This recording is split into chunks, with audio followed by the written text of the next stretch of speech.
जिल्हा नियोजन समितीच्या बैठकीत आज सोलापूर शहरातील नागरिकांच्या सुरक्षिततेशी आणि विकासाशी संबंधित अनेक महत्त्वाचे प्रश्न मांडले.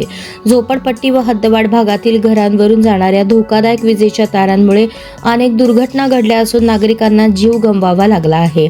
तसेच शहरात महापुरुषांच्या जयंती, धार्मिक उत्सव व विविध सामाजिक मिरवणुकांदरम्यान रस्त्यांवरील कमी उंचीच्या विजेच्या तारांमुळे अडचणी निर्माण होतात व अनेकदा वीज पुरवठा खंडित करावा लागतो. नागरिकांची सुरक्षितता आणि सार्वजनिक कार्यक्रम सुरळीत पार पडावेत यासाठी विशेष निधी उपलब्ध करून या तारांचे तातडीने स्थलांतर करण्यात यावे अशी मागणी केली.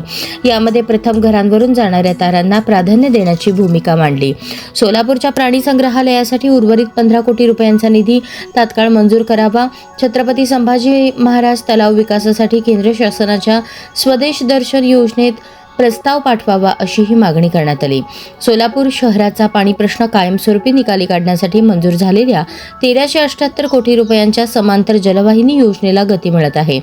तसेच शहरातील उड्डाणपूल प्रकल्प मार्गी लागल्याबद्दल पालकमंत्री जयकुमार गोरे यांचे अभिनंदन करण्यात आले.